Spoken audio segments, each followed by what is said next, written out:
I just opened a coffee. Link to it is down in the description. Go check it out, please. How you doing, everyone? Spade here. Recently, a friend of mine came to me seeking advice.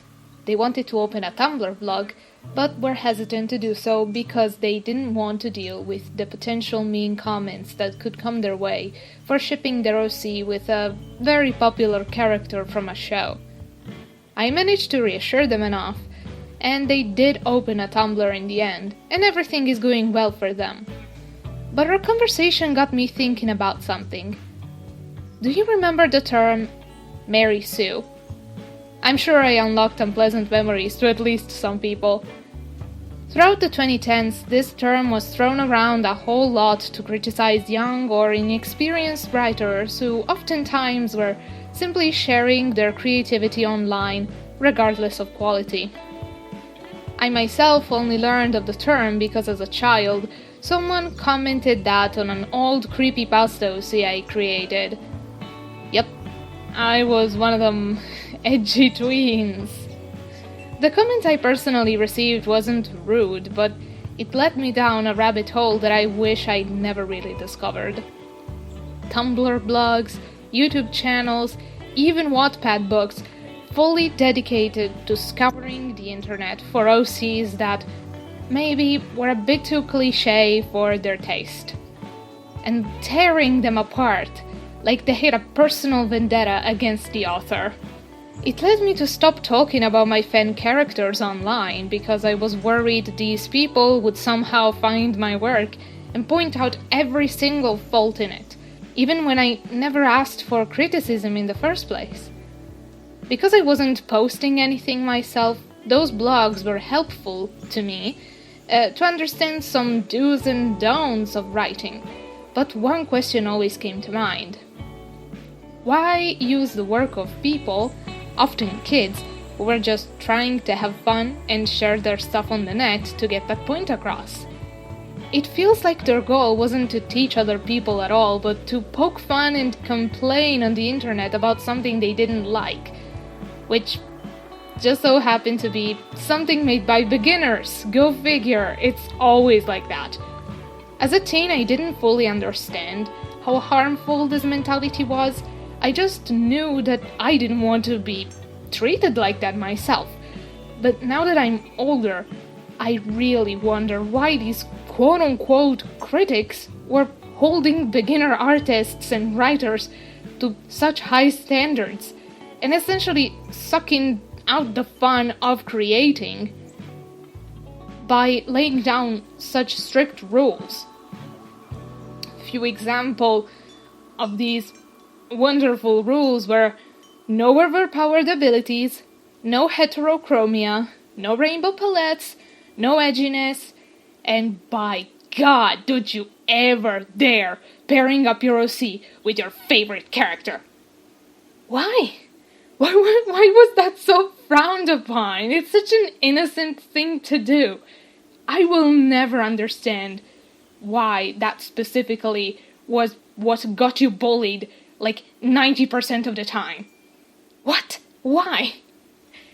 It's not like these artists are making a movie that you're gonna pay for to go see in theaters. So why did breaking these rules have the potential to get people bullied? It's really dumb.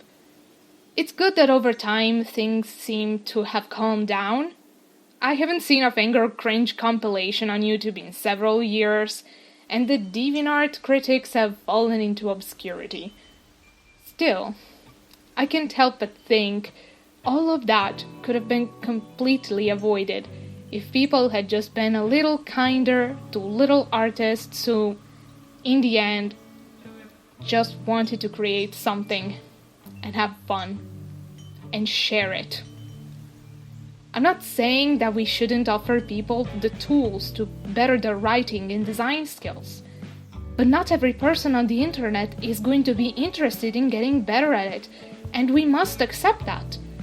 The ones who have genuine passion and interest in writing will look for critiques and ways to improve.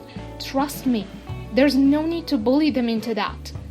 but for a lot of people, creating OCs is a simple outlet from the real world. Let them make sparkle dogs. Let them make absurdly powerful characters who could punch the earth in half if they so wished. Let them create a self-insert who's so beautiful everyone falls for them, leaving their rivals seething. Let people be creative. And if you don't like what they're making, go look somewhere else for something you do like. The common counter-argument for this would be, once it's on the internet, people are allowed to express their own opinion about it. And to that I say, why waste energy wallowing in negativity? What does leaving mean comments accomplish? Nothing that's useful to anyone at all, not even to the person who decided to be mean. People should channel that energy to maybe oppose things that are genuinely harmful and dangerous, not to bully a random person online who's made art that isn't up to their standards. And if you as an artist or creator of any kind receive mean-spirited comments, stuff that is absolutely just written to make you feel bad, make you doubt yourself and your craft, don't interact with them at all. Use the block feature. Talking to these people is useless. You won't change their mind because most of the time they just want to get a rise out of you. Don't give them what they want. Keep creating. You'll find people who appreciate your art and will genuinely help you improve because they want to see you succeed. Just never let that artistic flame in you die, and you'll make beautiful things in time, I am sure of it. I sincerely thank you for watching. If you resonated with this video, please subscribe, leave a like, let me know what you think in the comments below. And as always, take care.